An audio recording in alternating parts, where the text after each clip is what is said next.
요즘 그 다양하게 사회적 그 관심이 큰 이슈들이 많지 않습니까? 예, 예. 근데 그 중에서 위원장님이 보시기에 좀 동반 성장하고 연관이 되는 그런 사회적 이슈들에 대해서 좀 견해를 한번 들려주십시오. 어떤 이슈라고 해서 직간접적으로 동반성장과 관련이 없는 것은 없겠습니다만은 중소기업들이 그러지 않아도 힘든데 이게 부담을 경감시켜 주기는커녕 오히려 부담을 가중시켜서 격차가 더 벌어지게 하고 있지 않느냐라고들 얘기되는 뭐 이슈가 있죠. 작년부터 있어 왔던 뭐 아시겠습니다만은 최저임금의 급속한 뭐 상승, 또 노동시간 단축 뭐 이런 문제가 있을 수 있습니다.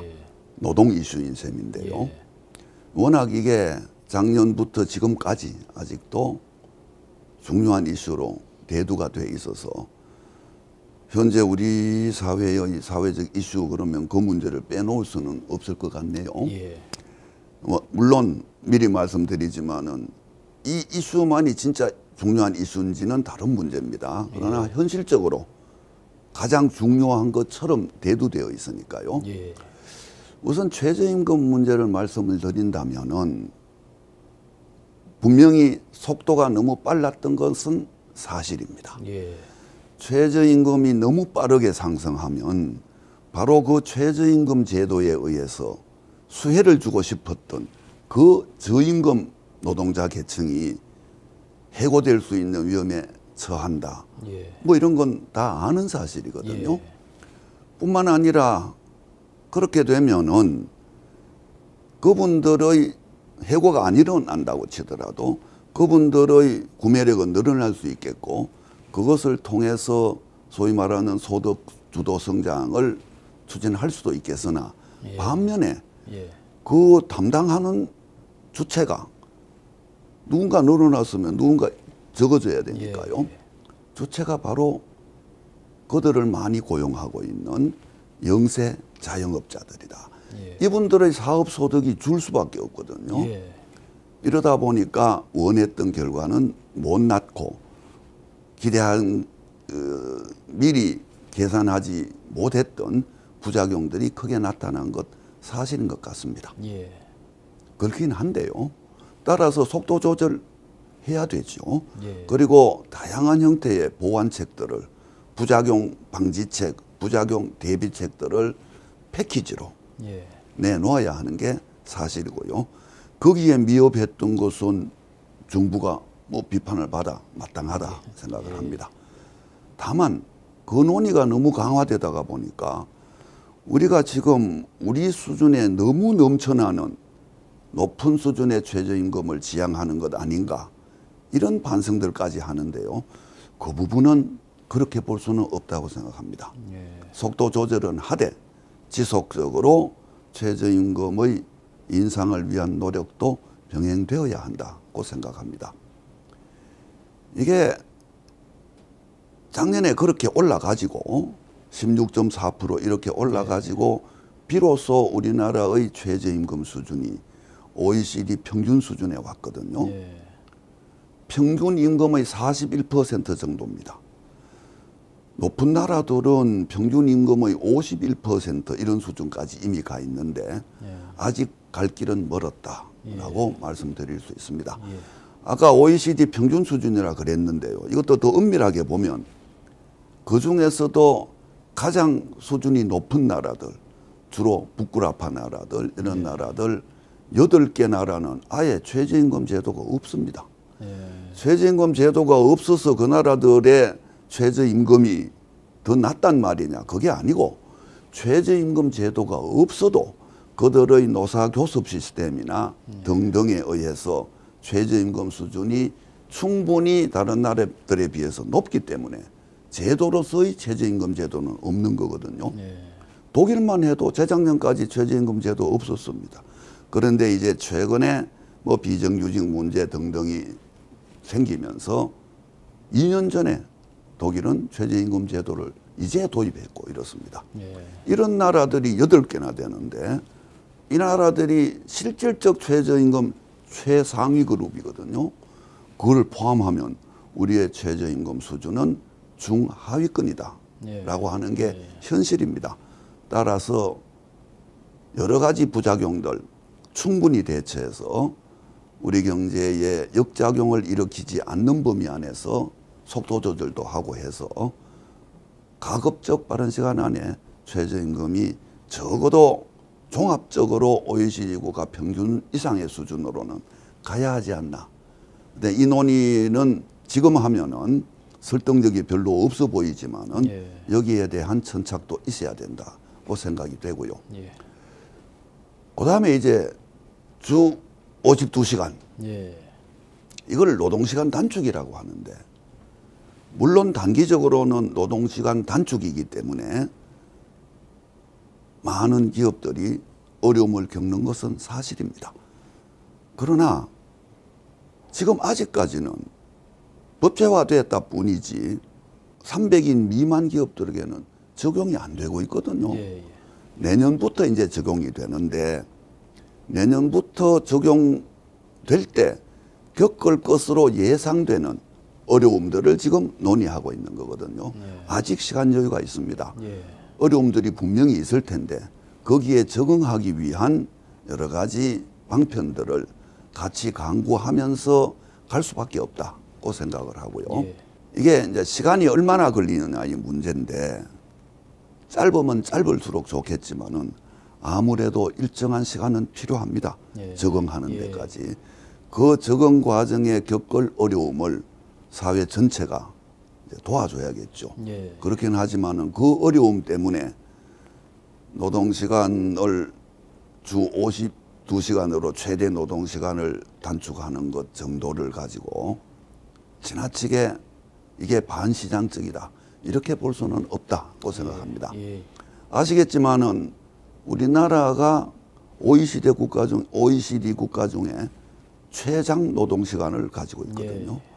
우리나라 노동자 한 사람의 평균적인 노동시간 1년 치면은 독일 노동자 평균 노동자의 1년 6개월 내지 7개월치에 해당됩니다. 예. 그럼 1.5배 이상 예. 우리가 더 노동시간이 길다 이런 말 아닙니까? 이래 가지고는 우리가 장기적인 노동 생산성 향상을 기대하기 어렵습니다. 예. 그래서 긴 방향에는 동의하면서 다만 어쩔 수 없이 나타나는 중단기적인 어려움에 대한 대처 방안을 같이 논의해야 되지 중장기적으로도 이런 방향으로 가는 것은 마치 아까 말씀처럼 시장 원리에 배치되는 것처럼 예. 이게 반기업적인 정책인 것으로 이렇게 과장되는 것은 피해야 한다라고 생각하고요. 자, 이런 이슈 외에 좀 미래를 바라보는 이슈도 예. 우리 사회에서 활발하게 논의되었으면 좋겠는데 그 화두가 될 만한 게 혁신성장 아닌가 싶고요. 예. 또는 혁신적 포용국가 예. 이런 개념들에 대해서 국민들이 아직 잘 모르고 있어요. 예. 포용국가가 뭔지, 뭐 혁신이면 혁신이지 또 혁신적 포용은 뭔지 예. 이런 것들이 좀 더 다양한 토론을 통해서 국민 일반에게도 널리 공유될 수 있는 그런 모습이 필요하다라는 의미에서 제가 한 가지만 말씀을 드리겠습니다. 포용국가라는 건 다름이 아니고요. 우리가 가진 자원을 하나도 빠지지 않고 낭비하지 않고 배제하지 않고 다 동원하는 국가다 이 말이거든요. 예. 포용국가의 성장 정책이 뭐냐? 국민 성장이라고 하지 않습니까? 예.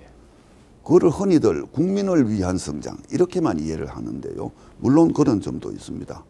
배제하지 않아야 되니까 예. 성장의 과실이 어느 누구도 배제하지 않고 골고루 돌아가는 그렇게 되면 이건 성장론이라기보다는 오히려 분배론처럼 느껴지거든요. 예. 성장론으로서의 국민 성장론은 거기에 그치지 않고 국민에 의한 성장 예. 그거를 의미합니다. 예.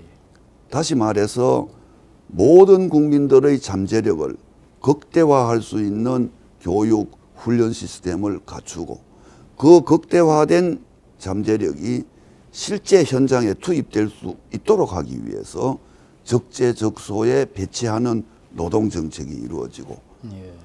그래도 어차피 탈락될 수밖에 없는 사람들에 대해서는 포용적 복지 정책으로 예. 걸러주고 뭐 이런 얘기거든요. 예. 이렇게 되면은 포용국가 그 자체가 이미 혁신성을 가지고 있습니다. 혁신이라는 건 다름이 아니고 자본과 노동의 질적 고양을 통해서 양적인 팽창만이 아니고 예. 질적 고양을 통해서 이루어지는 성장, 이게 혁신 성장이니까요. 예. 노동의 질을 고양시켜서 그들을 적재적소에 잘 배치해서 성장하자라는 말이니까 포용국가 자체가 이미 혁신성을 갖고 있습니다. 그렇긴 하나 자본 쪽에서 일어나는 혁신, 그 부분이 좀 미흡하지 않느냐라는 비판이 있을 수 있기 때문에 앞에다가 혁신적이라고 붙인 거거든요. 예. 그럼 자본 쪽에서 일어나는 혁신, 그게 뭘까? 많은 사람들이요, 혁신성장 그러면은 규제 철폐 예. 이렇게 이야기하는데 규제 완화될 필요가 많이 있습니다. 그렇긴 하나 또 안전, 보건, 환경 등의 분야에서는 오히려 더 강화되어야 할 필요도 없지 않습니다. 예.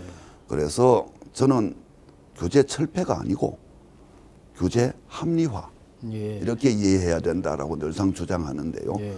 규제 부분이 하나의 중요한 영역입니다. 시장의 활력을 최대한 발휘할 수 있도록 한다. 그게 규제의 합리화 아니겠습니까? 그 다음에는 산업 정책이죠. 산업은 크게 보면은 신산업이 있고요. 새로 생긴 산업들. 그거 부흥시켜야 됩니다. 발전시켜야 됩니다. 뿐만 아니라 주력 산업들이 어떻게 혁신으로 나아갈 수 있을지 이런 것들이 총체적으로 다루어진 것이 혁신적이라는 말이고요. 예. 그것을 내포하는 포용적인 국가가 돼야 한다. 이런 것이니까 이게 무슨 한두 사람 전문가들만 이야기하고 끝날 문제가 아니고요. 예. 기업도 언론도 일반 국민들도 우리의 전망이 우리의 비전이 저것이구나 라는 데 대한 공감대가 좀 넓게 형성되었으면 좋겠고 우리 동반위원회가 어차피 문화 확산을 하는 데니까 그런 차원에서 혁신적 포용국가가 무엇인가에 대한 논의의 한 주체가 될 수 있었으면 좋겠다 이렇게 기대하고 있습니다.